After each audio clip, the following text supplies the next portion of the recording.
Did you think those red uniformed royal guards were merely for show?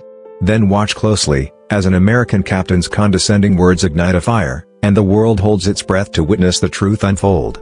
What if a soldier, seen only as a uniform, a spectacle, became the target of arrogance and disdain?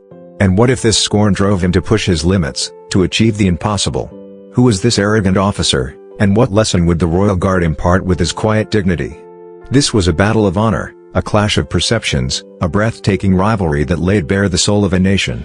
In London's misty, bleak morning, all eyes were on him. Everyone expected a miracle from a ceremonial figure. But he didn't just exceed expectations, he shattered every prejudice. Not merely with his strength, but with his unyielding will, he rose like a titan. Deadlifts, throws, relentless push-ups. Each was a cry of triumph. In the plank position, time stood still, and the 2-mile run became a legend. The disdain on the face of the black captain transformed into astonishment, then deep respect. "Though we wear different uniforms, our dedication is the same," said the guard, softly, but his words echoed. True power doesn't announce itself, it doesn't shout, it merely stands ready when needed. This story was not just a victory of muscle, but of spirit. To avoid missing more such epic tales, subscribe to our channel now and don't forget to turn on notifications. Let's discover how true power rises, together. In the historic streets of London, washed by morning mist, whispering ancient secrets, Royal Guard Lance Corporal Alistair Finch stood on the massive marble steps of Buckingham Palace, like an unwavering guardian of a moment frozen in time. With his deep red tunic, blazing like fire, the gold embroidery on his shoulders exuding nobility, and that enormous bearskin hat reaching for the sky like eagle wings, he was not merely a soldier, he was a living, breathing embodiment of the centuries-old discipline, unwavering honor, and military tradition of the British Crown. For Finch, this uniform was not just a piece of clothing, a stage costume, it was a sacred trust, ingrained in the depths of his soul, carrying in every inch the weight of history, the blood of his ancestors, and his unshakable devotion to the crown. He knew, deep in his bones, that every millimeter of his posture, every glint of determination in his eyes, went far beyond the captivating showmanship visible from the outside, concealing a wool of steel, years of arduous military experience, and superior discipline. This knowledge was his greatest strength, his deepest conviction, the bedrock of his existence. Every morning, as Finch positioned himself before the palace, it was as if he greeted not only the present, but also the past and the future. He heard the whispers of a 1,000-year legacy within him, felt the resolute footsteps of his ancestors with every changing of the guard, carrying the expectations of an entire nation on his shoulders. Yet, among the millions of tourists who daily filled the palace square, gazing at him with curious eyes, some unfortunately overlooked, even scorned, this unshakable truth. Some approached with admiration, with deep respect, as if touching a legend, others merely saw him as a photo opportunity, surveying him with mocking curiosity, as if he were a lifeless prop in a theatrical play. But on that fateful, unforgettable, heart-wrenching day, one of those ordinary glances would shake Finch's silent pride to its very core, from its deepest roots. This tremor, like an earthquake, would force Finch to re-examine his own limits, beliefs, and the values he represented, propelling him onto an unexpected, difficult, yet glorious path. For the first time, the steel-clad honor in a guard's heart received such a sharp, such a searing blow, as if struck by a sword. On that particular day, in London's typical grey and damp weather, an afternoon where the mist occasionally dispersed, rising towards the sky, shrouding the city in a mysterious veil, a conspicuous group appeared amidst the crowd-filling Palace Square, seemingly making a show of force, several high-ranking soldiers from the American Army, gleaming in their uniforms, as if they had come not to London, but to a battlefield, a combat zone. Among them, a black officer stood out, tall and muscular, his rank shining on his shoulders, his face bearing an arrogant self-confidence and a mocking smirk, Captain Ben Carter. His sharp, assessing gaze locked onto Finch's motionless, statue-like figure, as if scanning him from head to toe, searching for his weakest point. Carter turned to his uniformed comrades beside him, his voice, astonishingly clear and sarcastic even amidst the crowd's murmur, resonated as if he were on a theater stage, emphasizing each word with a hostile tone. "Do you see them? Those mannequins? They are just for show, completely ceremonial figures. They have no place on a real battlefield, they can never be a warrior, a commando, a guerrilla, an elite military operative like us. They can't even compare to our training, our physical prowess, our combat experience, our armed combat capabilities. Ceremonial guards are just boring, soulless toy soldiers posing for tourists. They stand there like clowns. Look, they barely even breathe. What kind of strength could possibly be inside them? They'd fall with one punch. Their existence is merely a myth, a figment of imagination. These words, like a sharp, rusty, poisoned blade, pierced through Finch's uniform armor and plunged directly into his soul. Every single word stung like a needle, inflicting deep, bleeding wounds in Lance Corporal Finch's heart. Carter's voice, like an echo, reverberated in Finch's mind, like a symphony of insult, a scream tearing at his eardrums. Not even the slightest twitch of a muscle appeared on Alistair Finch's face, his eyelids didn't even flicker. An outside observer could never have detected the slightest display of emotion, as if he were a stone statue. Yet, inside, behind his steel-like nerves, a freezing storm suddenly erupted. Lava began to boil like a volcano. Rage, ambition, and unshakable determination mixed together, engulfing him like a tsunami. This was not merely an insult to himself, but an open disparagement, a deep prejudice, and a deeply disrespectful affront to everything he represented: the honor of the Royal Guards, the unwavering might of the British Army, the centuries-old tradition, and all his ancestors who had laid down their lives for this homeland. Captain Carter's arrogant smile, his disdainful gaze, and his self-assured, mocking demeanor clearly revealed that these words were not a mere coincidence or a simple criticism, but rather a profound insult and mockery. Carter's words not only dismissed Finch but utterly disregarded the history, sacrifices, and true military capabilities of the Royal Guards, their deep discipline, and military knowledge, even their very existence. Finch, at that moment, with his entire being, every fiber of his soul, understood that this was not just an ordinary comment or a criticism. This was a challenging, humiliating, confrontational gauntlet thrown down to them, to all Royal Guards. The sound of this gauntlet hitting the ground echoed in Finch's heart like an oath written in blood. Silently, in the deepest recesses of his heart, as if he had made a pact with the universe itself, he accepted this challenge. A sparkle appeared in his eyes, which Captain Carter could never see, but would deeply feel, a sparkle of unshakable resolve, absolute determination, and unwavering faith in the triumph of true strength. This was not about revenge, it was a matter of honor, a struggle for existence. On that day, in Palace Square, under the lenses of hundreds of tourists, during what appeared to be a routine changing of the guard, a single thought, like a mantra, constantly echoed in Finch's mind: to prove the true strength behind this disciplined posture, this ceremonial appearance, to prove their tough training, their unwavering dedication, and that every single Royal Guard was, in fact, an elite soldier, a war machine, an unconquerable spirit. Finch knew that this challenge was not merely a personal matter, but a sacred duty that had to be undertaken for the honor of a 1,000-year legacy, of his entire army, and of his homeland. This was a call to duty for him, an inner imperative, the calling of his blood. A few days later, Finch, without informing anyone, not even his closest friends, received a note stating that he had secretly decided to prepare for one of the American Army's most comprehensive and challenging physical fitness tests, the ACFT, Army Combat Fitness Test, by special permission. This note was a turning point for him, a step that would change the course of his life, leading him down a path he had never walked before.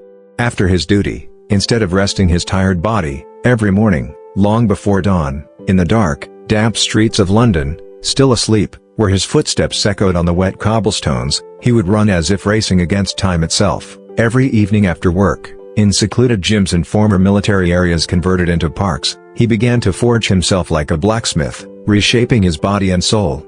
Each training session transformed into a challenge, a source of motivation, a battle cry in his mind, fueled by the mocking voice of Captain Carter. Show. Mannequin. Clown. Soulless, these words, with every muscle ache, ignited a fire within Finch, pushing him further. His training was brutal, pushing the limits, testing every fiber, every nerve, every bone in his body. Deadlifts, lifting hundreds of kilograms from the ground, with every load on his back. It was as if he was also lifting Captain Carter's condescending words, etching each one into his muscle memory, his soul, the very depths of his cells. Every repetition strengthened Finch's will further, solidifying his muscles like steel, making his back unyielding. His body, drenched in sweat, grew stronger with each session than the last, as if every drop of sweat was a seed of victory, a badge of honor.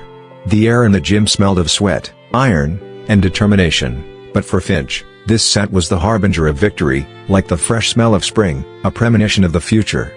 Throws, when he hurled a 25-kilogram weight with all his might, crashing it hard to the ground. Each time it was as if he was expelling his accumulated anger, ambition, and unshakable resolve.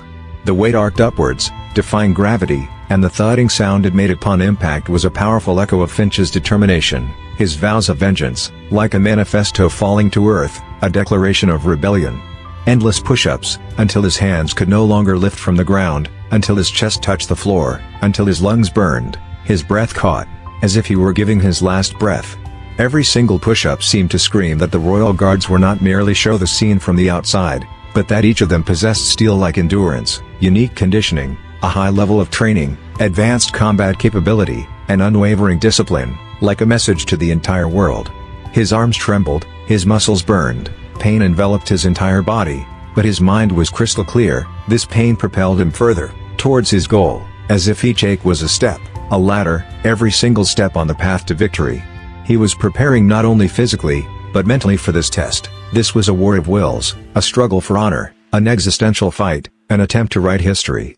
It should not be forgotten that the Royal Guards were not merely ceremonial figures, they were among the most elite units of the British Army, originating from special forces, with combat experience, having undergone the most arduous training, prepared for any situation. True soldiers, like living shields, like fortress walls, like legendary warriors. Their stance was not just a stance, but a declaration of will, a symbol of honor, a national emblem, a silent cry, a loud challenge.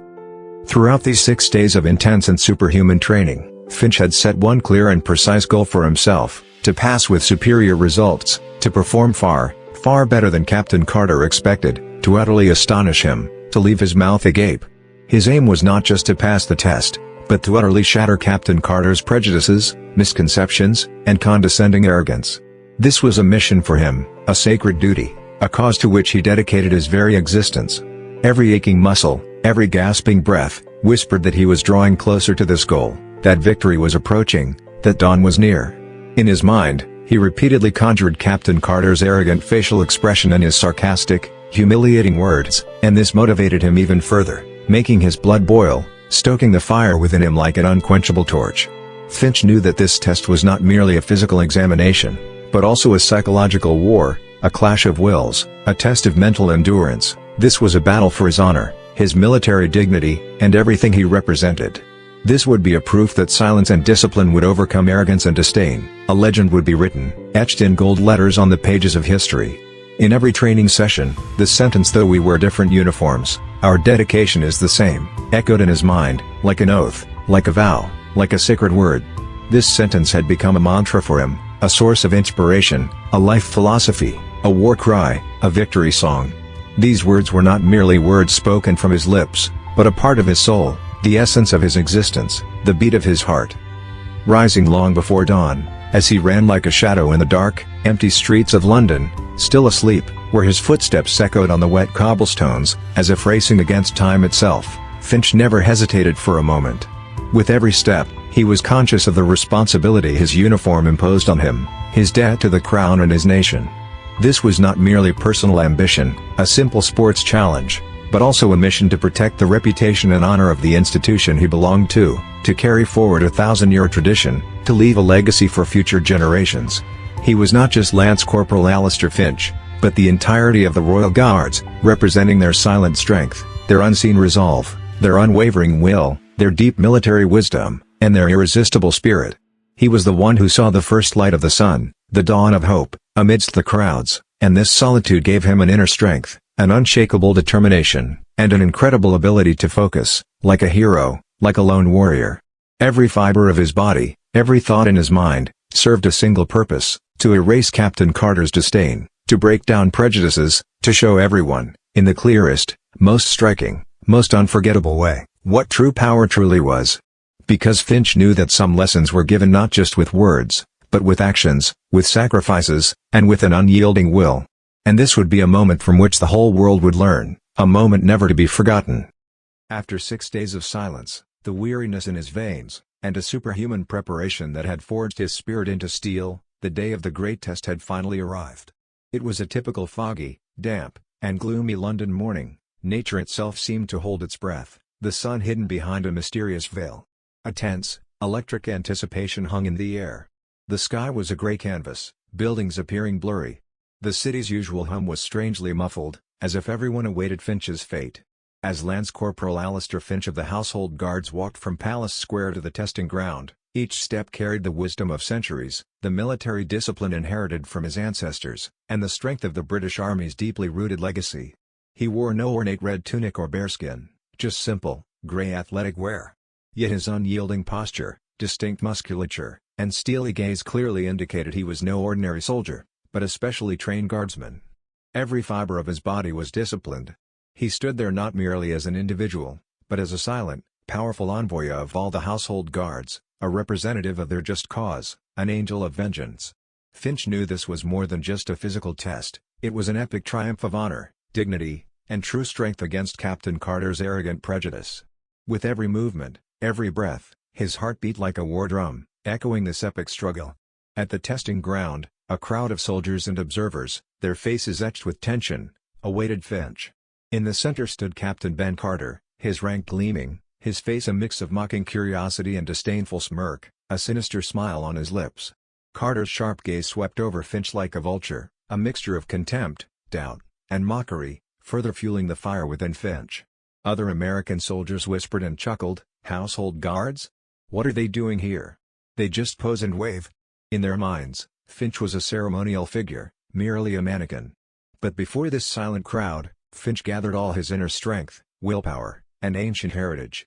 He slowly inhaled, exhaled, his mind clear, focused solely on the task, on victory. This was the culmination of 6 days of sleeplessness, sweat, aching muscles, mental struggle, and silent pride. He felt the world's eyes upon him, knowing every movement would be etched into history. First event, the deadlift. Finch approached the cold iron bar. Its chill was felt in his veins, sharpening him. The weights felt as heavy as Captain Carter's contempt, a physical and emotional burden.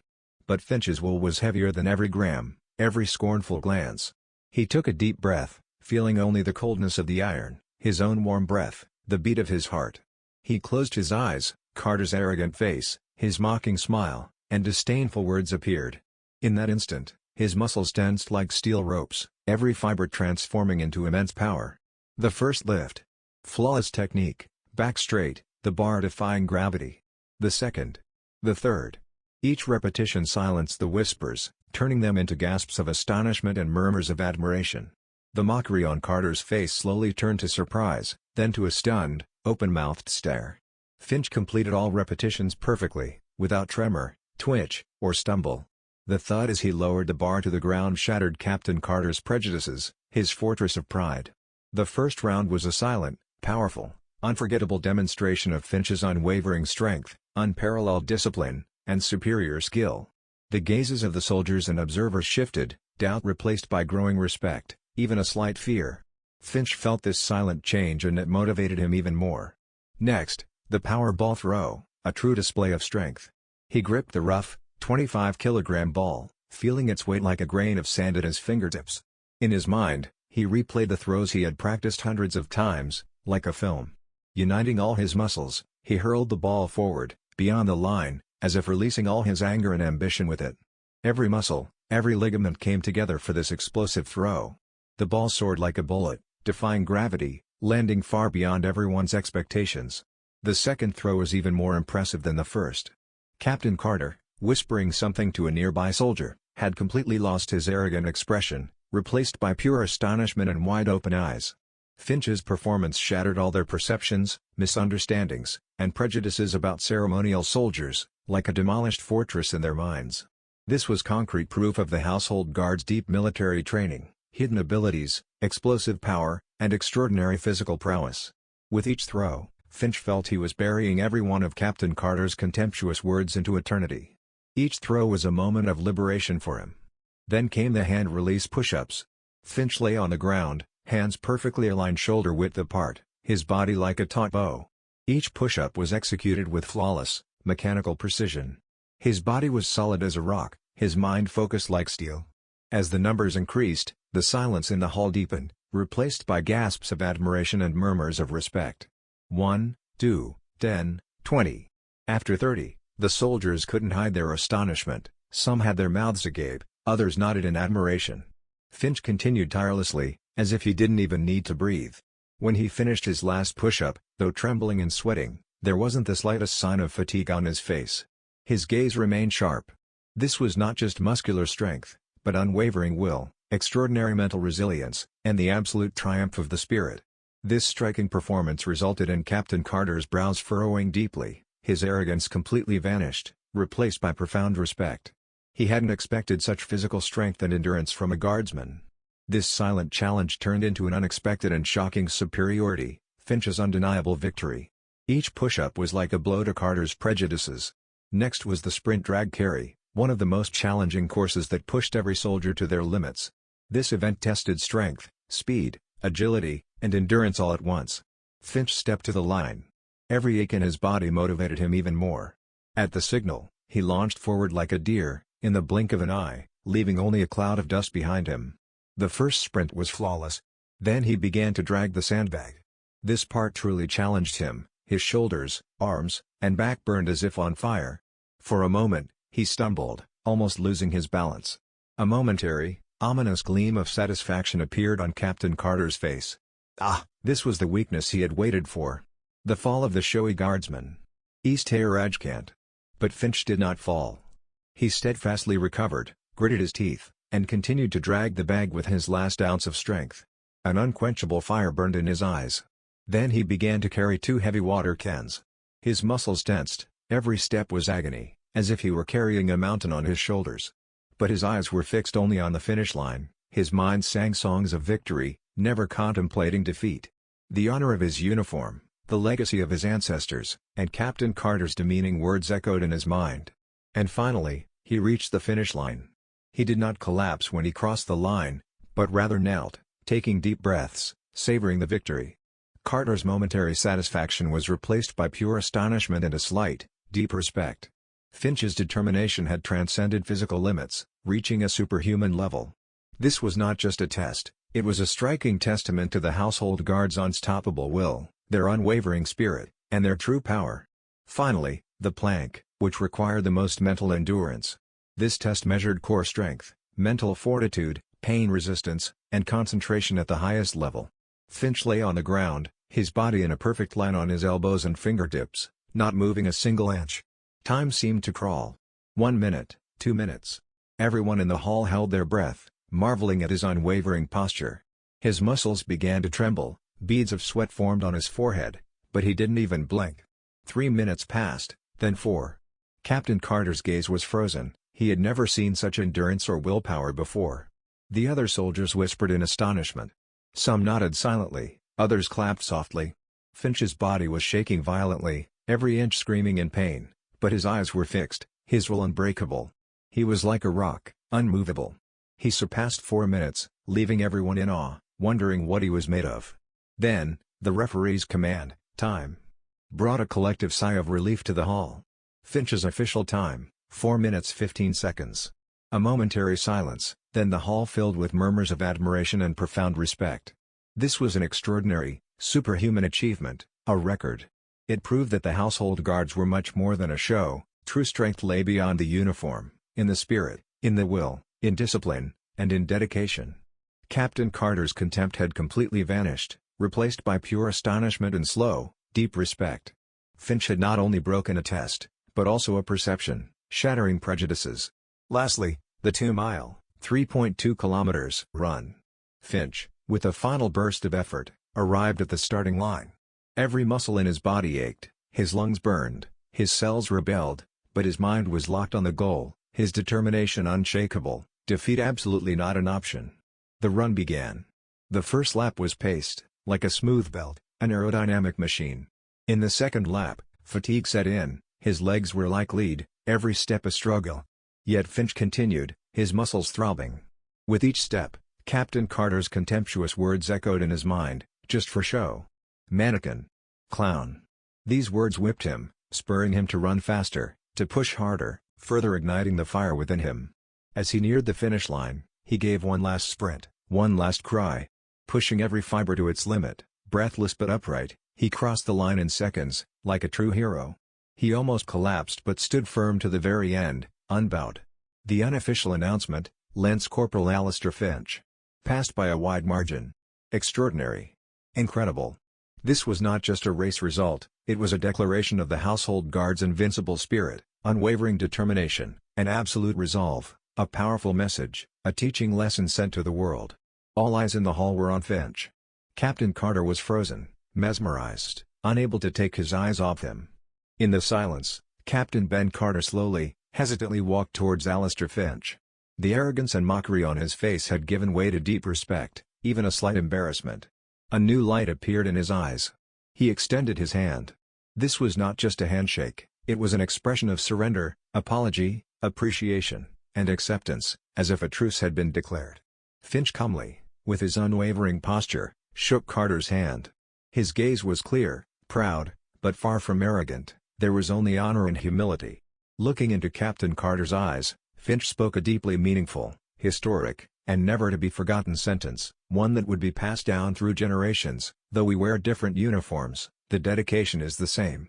At heart, we are all soldiers, and our true strength lies not in our uniform, but in our spirit, our will, our sacrifice. These words were not just an answer, but a lesson, a philosophy, a universal truth, a powerful message given to all humanity. Carter's expression turned to deep thought. These words fundamentally changed his worldview, all his prejudices. Carter silently, regretfully nodded, not a single word escaping his lips. What could he say? Lance Corporal Finch had shown him and everyone there what true strength was in its simplest, most impactful, and striking form. Not with words, but with actions. That evening, having completed his duty, Finch returned to his room at Buckingham Palace and found a small note in his uniform locker. Perhaps he had written it himself, or his subconscious wanted him to remember this epic victory, this honorable moment, this unforgettable lesson. The note read in capital letters, Plank, 415. No doubt. Arrogance yielded to dignity. True strength rises in silence. This note was not just a time, it was a symbol of a victory won, a prejudice overcome, and an honor silently proven. With this silent victory, Alistair Finch had shown everyone, the entire world, that the household guards were much more than a show, a tourist attraction. True strength lay beyond the uniform, in the spirit, in discipline, in dedication, in unwavering will, and in an unyielding soul. True strength does not announce itself, does not shout, does not show off, it is simply ready when needed, waiting silently, and when the moment comes, it reveals itself in all its glory, like lightning, like a storm. And that day the world learned, in the most striking way, what true strength was. This story is not just about a soldier's achievement, but an epic tale of the human spirit's endless resilience and honor, and how humility conquers arrogance. This epic would be passed down through generations forever.